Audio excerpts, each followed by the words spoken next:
Up next, Ikemesit, we're switching lanes to you now. Let's talk waste management in Lagos. From the Guardian newspaper, waste managers are suing Lagos State government and firm over the new environmental law. So specifically, 2 members of the Lagos State Association of Waste Managers of Nigeria have sued the state government over the Environmental Management Protection Law 2017. We're talking about Oladipo Egbeyemi and David Oriyomi, who filed a suit at the Lagos High Court challenging the legality of it. They're seeking a declaration that the law be declared unconstitutional, null and void. They do go on to talk about a number of issues, but Ikemesit, I'm going to let you break this down for us. Yeah, first, before we get into that, I know I've said this twice on Freshly Pressed before. It does not please me to call out the press, but I've always complained about the relative laziness in the reporting of legal proceedings and essentially issues that are of a legal nature in the press. For example, this story is bereft of a certain amount of context. Now, according to the reports in The Guardian, they are saying that these plaintiffs are going to argue that Part 3 of the environmental law is inconsistent with the 1999 Constitution as amended, doesn't mention anything about what Part 3 of the law says, and doesn't really say anything about what part of the Constitution was amended. This essentially just feels like an abridged rewriting of the writ of summons. But, you know, since this is our job here on Freshly Pressed to run analysis, I went and checked the Constitution, and apparently there's an interestingly obscure part of the Constitution, Clause 1H of the 4th Schedule, which provides that the main functions of a local government council will include, and it lists a bunch of things, but one of the main functions of a local government council is the provision and maintenance of public conveniences, sewage and refuse disposal. So my legal brain is thinking that this is the argument that they are making, that the local government councils are the only ones who are really empowered to license what they call private sector operators in the waste management industry. And in this case, this law obviously was a law that was made by Lagos. Interesting shout out to the government, and I posted this up on Twitter just before we came upstairs to the booth here, where I talked about the fact that even on the state's blog, I tried to look for the law, and even on the state's blog, on the link where they said the law was not present there. So it was really, really hard to carry out checks on this.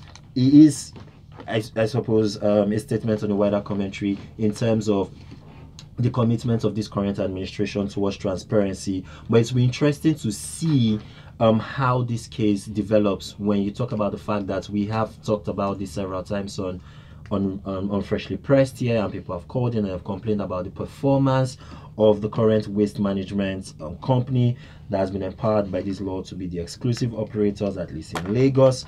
And there has been a lot of bad blood within operators that have existed here, and this new company that has come in. So it will be interesting to see from a legal perspective how this unfolds. It would definitely be very interesting. It would also be interesting for whenever Visionscape do decide to honor our invite and show up to the station, which they've been ignoring for quite a while. And there's always a reason, but you know. We'll take your messages on Twitter now with the hashtag FreshlyPressed981. This one's come from Kema. It says, a high percentage of our fuel consumption goes to power generation. I think the government should improve the power situation or encourage private consumers to go solar, then they can remove subsidy. And Dakpo says, Kema, the finding money at this stage is purely political. 10 years? Come on now.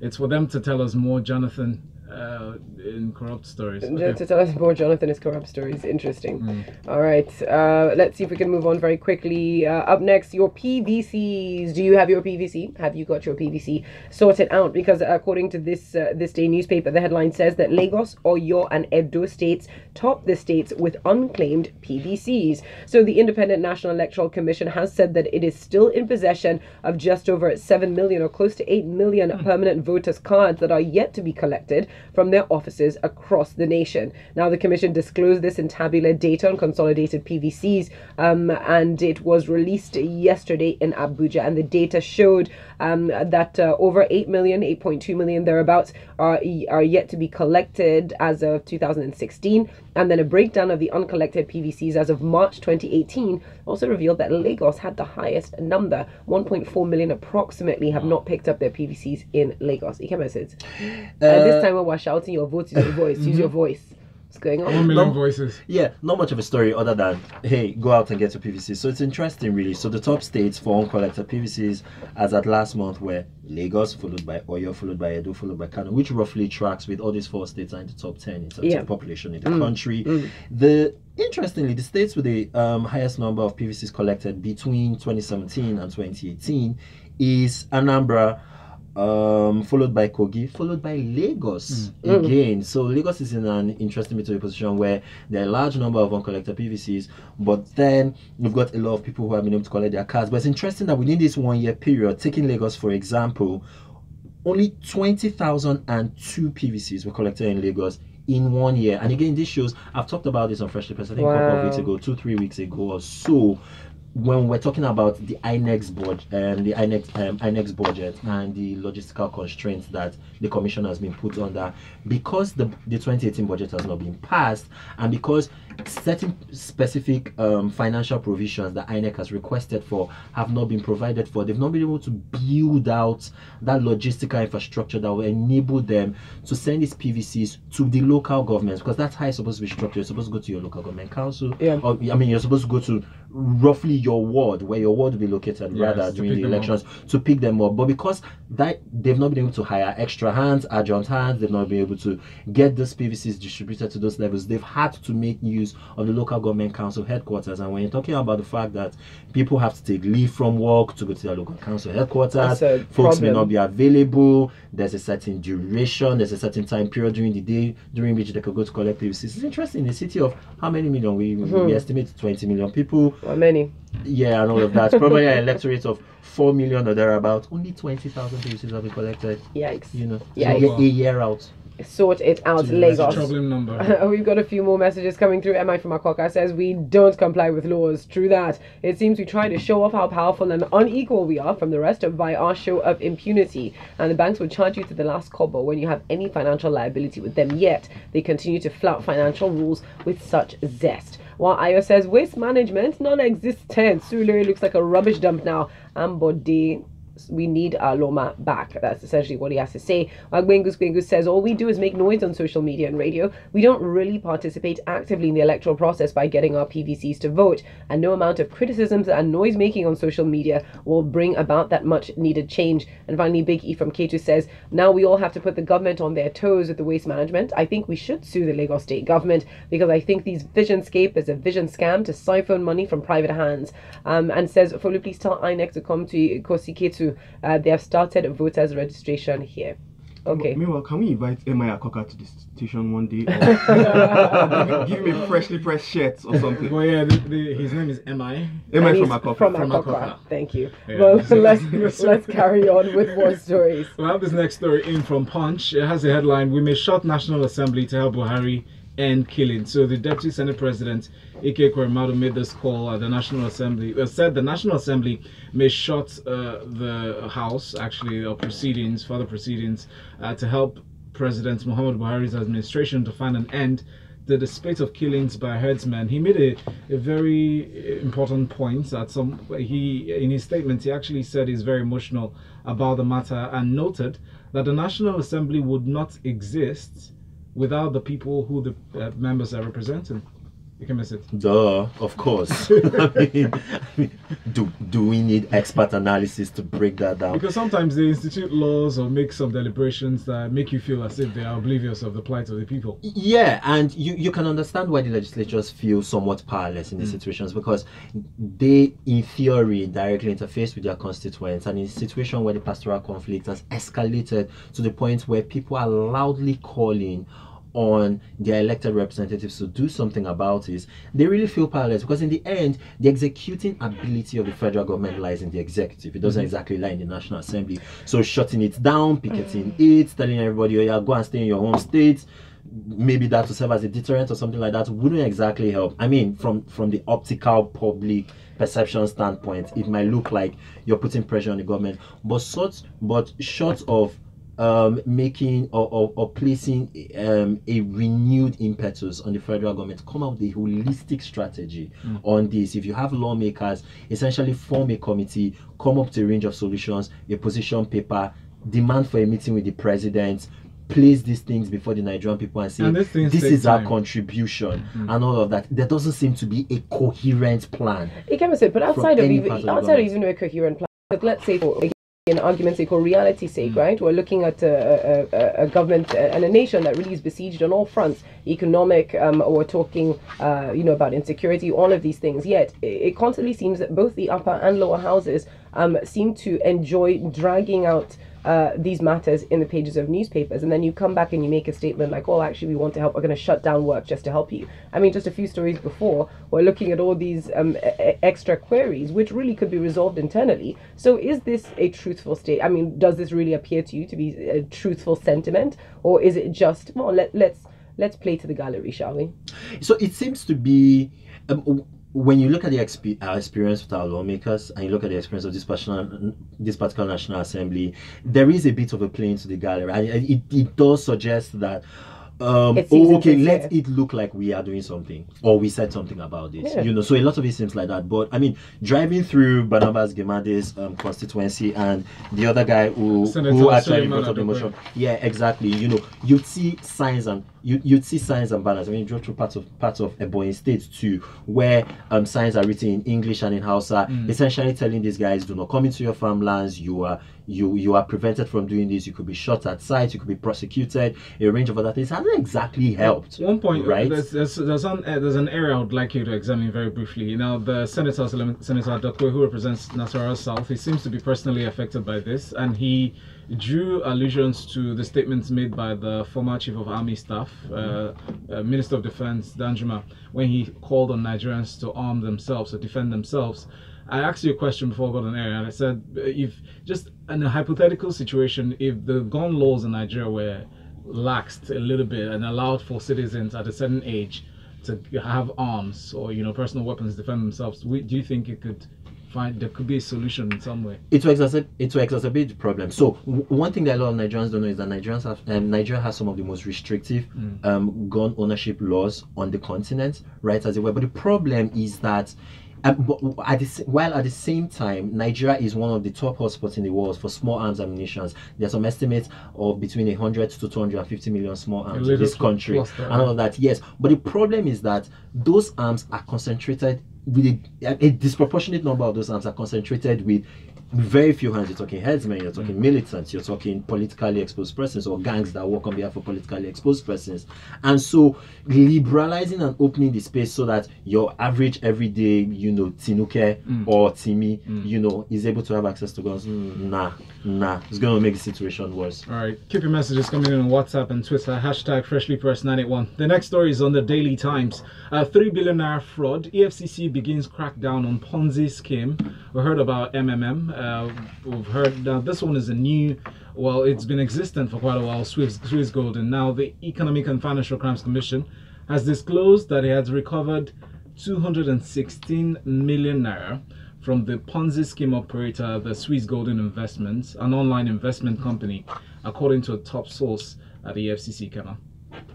Well, for the benefit of our listeners who might want to know more about the Ponzi scheme, now, a Ponzi scheme is basically a fraudulent investing scam. Investors are promised high rates with very little risk involved. So what they do is that they pay the old investors by acquiring new investors. Take from Peter to pay Paul. That's just a perfect, So ideally, investors would keep earning returns only if new investors come in, and the biggest losers are usually the last set of investors just before the scheme folds up. So as the EFCC has shut down the scheme, it's the last set of guys who will obviously be in trouble. They've recovered 216 million. That's a far cry from 3 billion naira. But we have so many of these Ponzi schemes going on. We call them get-rich-quick schemes, and lots of people fall prey to them. However, we had a case in the US where Bernie Madoff, who's like the face of the Ponzi scheme thing, but he was sentenced to 150 years in prison.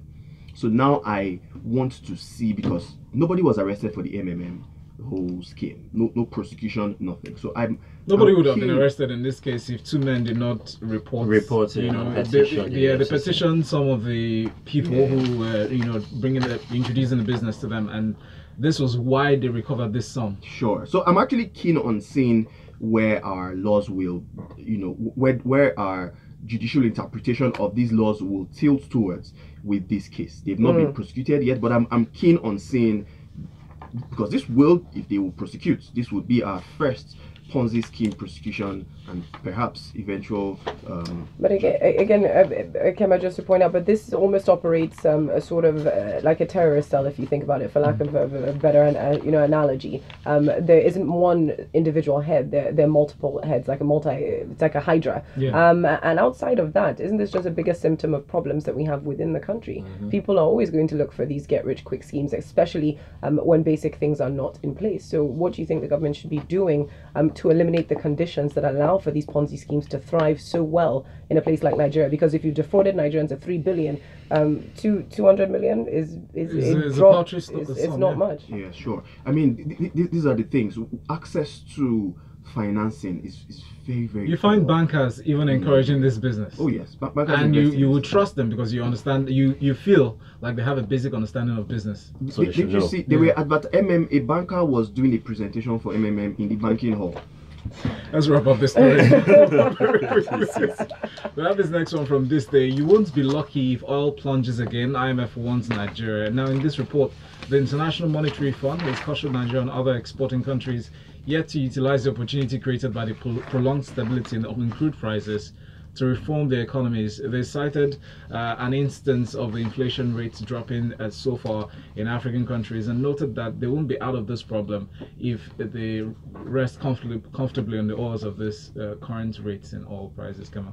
Yes, I think we never, we never react until the IMF tells us something. So I'm happy Christine Lagarde has come out to say something now, because when IMF says Nigeria will grow by 2.3, I was like, yes, we'll grow by 2.3%. When IMF has come out to say you won't be lucky if oil plunges again. And this is the message we've been shouting about long ago. Nigeria came out from recession due to no effort of ours. We wasted the crisis. All that happened was that oil prices went back up. Yeah. And so our economy boomed. What happens if shale production increases? What happens if the US floods the market with shale oil? We'll be looking at ourselves once more, asking questions. Come back again and start asking questions. And everybody will be singing about agricultural reform and all that. Thank you. We've got a few messages very quickly. Henry Manuel sends in a brilliant message up on Twitter. Hi, Henry Manuel. He says, if you collect 13.5 million naira as monthly overhead, then you, federal lawmakers, should be deep in the bush with our brave military to find a sustainable solution to these mindless killings. So, dear Deputy Senate President, please short the National Assembly already. Shaking my head, he says. While Okonkwo Samuel also tweets to say, why not INEC give the option for home delivery of PVCs, even if we have to pay for the delivery? I cannot leave my job to go and stay a whole day just to be told to come back again. I faced that already with the national ID card collection. Very true. And Jimo Sharif says, the Ponzi scheme is a scam. Let's try all means to avoid it. While Dapo Lua says, when you have a huge poverty rate, no access to finance, no infrastructure, no hope, Ponzi schemes all reign. Yeah. From this paper's next, that's from the Vanguard. We have the story. UK commits 25.7 billion naira to fight malaria in Nigeria. So leaders from donor and malaria-affected countries, governments, businesses, philanthropic and international organizations came together yesterday to reignite efforts to beat malaria. Now, the United Kingdom in this study is set to commit £15 million to malaria programs in Nigeria, and this is in response to the global malaria community appeal to Commonwealth leaders to make a game-changing commitment to halve malaria across the countries affected within the next 5 years. It's an interesting bit. So the latest available data shows that Nigeria has the largest funding gap in malaria elimination in Africa. We have a funding gap of 504 billion naira to implement our national malaria strategy by 2020. That's according to the WHO. Now it's worth noting that out of the 30 countries that were analyzed by the WHO, we alone account for 53% of the funding gap. And since we're the largest or we're the most populous country, right, on the continent, we account for a disproportionate number of malaria cases. So that's something to look at. The point with this is we always go through cyclical donor rounds when it comes to addressing our primarily health issues and all of that, when we need to think of more imaginative ways. I was talking with Kema, I just read this yesterday and I put it up on my Twitter. In Malaysia, researchers, interestingly from the United Kingdom, in collaboration with their Malaysian partners, are using drones to track a particular species of monkeys that have been responsible for a particular outbreak of a really, really deadly strain of malaria. The malaria parasite. When you think about the fact that lots of Nigerians are in Southeast Asia, you've got lots of Nigerians who are students in Malaysia. And you find that lots of Nigerian it doesn't take a leap of imagination. Well exactly, it doesn't take a leap of imagination to imagine that in addition to an endemic malaria issue, you could have an even newer, deadlier strain of malaria, hop on a plane and get to this part. So yeah, the money is, it's needed, it's necessary, it's commendable, but let's use it wisely. All right. On that note, we are done with the news stories for this morning. I'll round up with a couple of comments. Bengus says, shut the National Assembly for what? To take up arms against the killer herdsmen? I wonder why these legislators continue to absolve themselves of the blame of the present state of the country. Shutting the National Assembly will only make sense if they will not receive their 13.5 million naira monthly running cost. Or else, this call from Ekweremadu is absolute balderdash, he says. Okay, shut the National Assembly. That would be good riddance. I wish I could use that word. Balder, it's fantastic word. But we are done with the balderdash for this morning. Coming up next at 8:15, we'll talk sports inside the locker room. A big thank you to Ikemesit Effiong for coming in. At Judge Ike is his Twitter handle, and Kema Ufella Smith. Find him as Ikemesit01 up on Twitter as well. They're happy to continue the conversation there. But do stay with us because there's more great music coming your way on Smooth 98.1. The headlines. How you did, Joe? I'm not continuing the conversation with you. That is so vicious. My